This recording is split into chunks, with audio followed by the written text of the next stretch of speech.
രണ്ട് രാജാക്കന്മാരുടെ പുസ്തകം അധ്യായം 5. സിറിയ രാജാവിന്റെ സൈന്യാധിപനായിരുന്നു നാമാൻ. രാജാവിന് അവനോട് പ്രീതിയും ബഹുമാനവുമായിരുന്നു. കാരണം അവൻ മുഖാന്തരം കർത്താവ് സിറിയയ്ക്ക് വിജയം നൽകി. ധീരനും പരാക്രമിയുമായിരുന്നെങ്കിലും അവൻ കുഷ്ഠരോഗിയായിരുന്നു. ഇസ്രായേലിനെ ആക്രമിച്ചപ്പോൾ സിറിയക്കാർ ഒരു പെൺകുട്ടിയെ തട്ടിക്കൊണ്ടുപോയിരുന്നു. അവൾ നാമാന്റെ ഭാര്യയുടെ പരിചാരികയായി. അവൾ തൻ്റെ യജമാനത്തിയോട് പറഞ്ഞു, എൻ്റെ യജമാനൻ സമരിയായിലെ പ്രവാചകന്റെ അടുത്തായിരുന്നെങ്കിൽ അവൻ യജമാനന്റെ കുഷ്ഠം മാറ്റുമായിരുന്നു. ഇസ്രായേൽക്കാരി പെൺകുട്ടി പറഞ്ഞ വിവരം നാമാൻ രാജാവിനെ അറിയിച്ചു.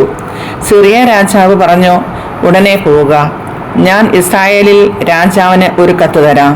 നാമാൻ 10 താലന്ത് വെള്ളിയും 6000 ഷെക്കൽ സ്വർണവും 10 വിശിഷ്ട വസ്ത്രങ്ങളും എടുത്തു യാത്രയായി. അവൻ കത്ത് ഇസ്രായേൽ രാജാവിനെ ഏൽപ്പിച്ചു. അതിൽ ഇങ്ങനെ എഴുതിയിരുന്നു: എൻ്റെ ദാസൻ നാമാനെ കുഷ്ഠരോഗത്തിൽ നിന്ന് സുഖപ്പെടുത്തണമെന്ന് അപേക്ഷിക്കാനാണ് ഈ എഴുത്ത്. ഇസ്രായേൽ രാജാവ് കത്ത് വായിച്ചിട്ട് വസ്ത്രം കീറിക്കൊണ്ട് പറഞ്ഞു, കുഷ്ഠരോഗിയെ സുഖപ്പെടുത്താൻ എന്നോട് ആവശ്യപ്പെടുന്നു. ജീവനെടുക്കാനും കൊടുക്കാനും ഞാൻ ദൈവമാണോ? കണ്ടോ, എന്നോട് മാറ്റിടാൻ അവൻ പഴുതു നോക്കുന്നു. ഇസ്രായേൽ രാജാവ് വസ്ത്രം കീറിയെന്ന് കേട്ട് ദൈവപുരുഷനായ എലീശ രാജാവിനെ അറിയിച്ചു, നീ എന്തിനാണ് വസ്ത്രം കീറിയത്? അവൻ എൻ്റെ അടുത്ത് വരട്ടെ, ഇസ്രായേലിൽ ഒരു പ്രവാചകനുണ്ടെന്ന് അറിയട്ടെ. നാമാൻ രഥങ്ങളും കുതിരകളുമായി എലീശയുടെ വീട്ടുപടിക്കലെത്തി. എലീശ ദൂതനെ അയച്ച് അവനോട് പറഞ്ഞു, നീ ജോർദാനിൽ പോയി 7 പ്രാവശ്യം കുളിക്കുക. നീ ശുദ്ധനായി ശരീരം പൂർവ്വസ്ഥിതിയെ പ്രാപിക്കും. എന്നാൽ നാമാൻ കുപിതനായി മടങ്ങി. അവൻ പറഞ്ഞു, എലീശ എൻ്റെ അടുത്ത് ഇറങ്ങി വന്ന് തൻ്റെ ദൈവമായ കർത്താവിൻ്റെ നാമം വിളിച്ചപേക്ഷിക്കുമെന്നും കരം വീശി കുഷ്ഠം സുഖപ്പെടുത്തുമെന്നും ഞാൻ വിചാരിച്ചു. ദമാസ്കസിലെ അബാനയും ഫർപ്പാറും ഇസ്രായേലിലെ നദികളേക്കാൾ ശ്രേഷ്ഠമല്ലേ? അവയിൽ കുളിച്ച് എനിക്ക് ശുദ്ധി പ്രാപിച്ചുകൂടെ? അങ്ങനെ അവൻ ക്രോധനായി അവിടെ നിന്ന് തിരിച്ചുപോയി. എന്നാൽ ഭൃത്യന്മാർ അടുത്തു ചെന്ന് പറഞ്ഞു, പിതാവേ, പ്രവാചകൻ ഭാരിച്ച ഒരു കാര്യമാണ് കൽപ്പിച്ചിരുന്നതെങ്കിൽ അങ്ങ് ചെയ്യുമായിരുന്നില്ലേ? അപ്പോൾ കുളിച്ച് ശുദ്ധനാകുക എന്ന് പറയുമ്പോൾ എത്രയോ കൂടുതൽ താല്പര്യത്തോടെ അങ്ങ് അത് ചെയ്യേണ്ടതാണ്. അങ്ങനെ ദൈവപുരുഷന്റെ വാക്കനുസരിച്ച് അവൻ ജോർദാനിൽ ഇറങ്ങി 7 പ്രാവശ്യം മുങ്ങി. അവൻ സുഖം പ്രാപിച്ചു, ശരീരം ശിശുവിൻ്റേതുപോലെയായി. അവൻ ഭക്തന്മാരോടൊത്ത് ദൈവപുരുഷന്റെ അടുത്ത് തിരിച്ചു ചെന്ന് പറഞ്ഞു, ഭൂമിയിൽ ഇസ്രായേലിൻ്റെതല്ലാതെ മറ്റൊരു ദൈവമില്ലെന്ന് ഞാൻ ഇപ്പോൾ അറിയുന്നു. അങ്ങയുടെ ദാസനിൽ നിന്ന് ഒരു സമ്മാനം സ്വീകരിച്ചാലും.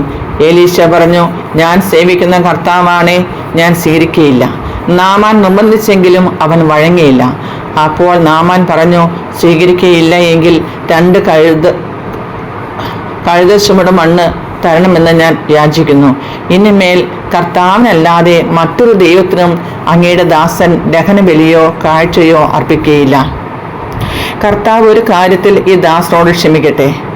എൻ്റെ യജമാനൻ എൻ്റെ കയ്യിൽ ചാരിക്കൊണ്ട് റിമോൻ ക്ഷേത്രത്തിൽ ആരാധനയ്ക്ക് പോവുകയും ഞാൻ അവിടെ വണങ്ങുകയും ചെയ്യുമ്പോൾ കർത്താവ് അതെന്നോട് ക്ഷമിക്കട്ടെ. എലീശ പറഞ്ഞു, സമാധാനമായി പോവുക.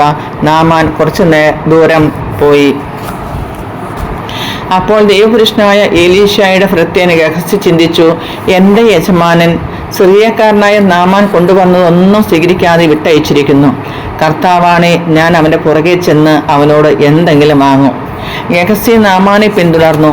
പിറകെ ഒരാൾ ഓടി വരുന്നത് കണ്ട് നാമാൻ അവനെ സ്വീകരിക്കാൻ രഥത്തിൽ നിന്നിറങ്ങി കാര്യം തിരക്കി. അവൻ പറഞ്ഞു, എല്ലാം ശുഭം തന്നെ. എഫ്രായിം മലനാട്ടിൽ നിന്ന് പ്രവാചക ഗണത്തിൽപ്പെട്ട 2 ചെറുപ്പക്കാർ ഇപ്പോൾ എൻ്റെ അടുക്കൽ വന്നിരിക്കുന്നു. അവർക്ക് 1 താലന്ത് വെള്ളിയും 2 വിശേഷ വസ്ത്രങ്ങളും തന്നയക്കണമെന്ന് അപേക്ഷിക്കുന്നു എന്ന് യജമാനൻ പറഞ്ഞയച്ചിരിക്കുന്നു. 2 താലന്ത് സ്വീകരിച്ചാലും എന്ന് നാമാൻ അവനെ നിർബന്ധിച്ചു. അവൻ 2 താലന്ത് വെള്ളിയും 2 വിശിഷ്ട വസ്ത്രങ്ങളും സഞ്ചിയിലാക്കി 2 ഭൃത്യന്മാരുടെ തോളിൽ വെച്ചു കൊടുത്തു. അവർ അത് ചുമന്നുകൊണ്ട് ഗഹസിയുടെ മുൻപേ നടന്നു. മലയിൽ എത്തിയപ്പോൾ അവൻ അത് വാങ്ങി വീട്ടിനുള്ളിൽ വച്ചതിന് ശേഷം ഭൃത്യന്മാരെ തിരിച്ചയച്ചു. അവനകത്ത് തൻ്റെ മുമ്പിൽ വന്നപ്പോൾ എലീശ ചോദിച്ചു, ഗഹസി, നീ എവിടെയായിരുന്നു? അവന് പറഞ്ഞു, അങ്ങയുടെ ദാസൻ എങ്ങും പോയില്ല.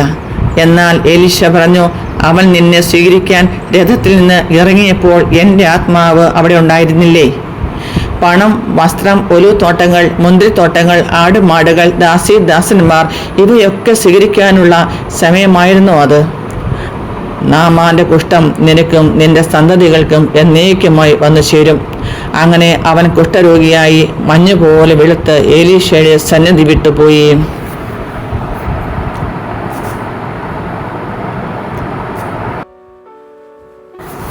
2 രാജാക്കന്മാരുടെ പുസ്തകം 6-ാം അധ്യായം.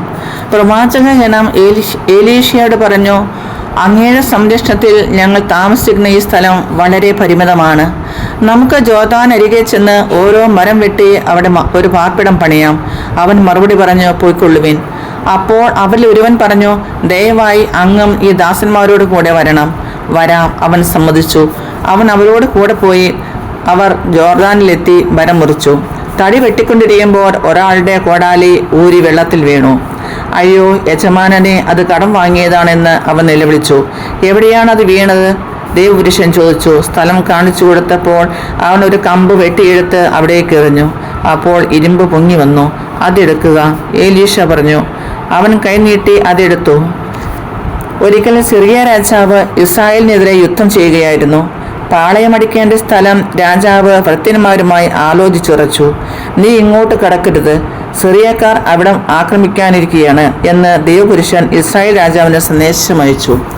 ദൈവപുരുഷൻ പറഞ്ഞ സ്ഥലത്തേക്ക് ഇസ്രായേൽ രാജാവ് സൈന്യത്തെ അയച്ചു. ഇങ്ങനെ പലപ്പോഴും ദൈവപുരുഷൻ മുന്നറിയിപ്പ് നൽകുകയും രാജാവ് രക്ഷപ്പെടുകയും ചെയ്തിട്ടുണ്ട്. സിറിയ രാജാവ് തന്മൂലം അസ്വസ്ഥനായി.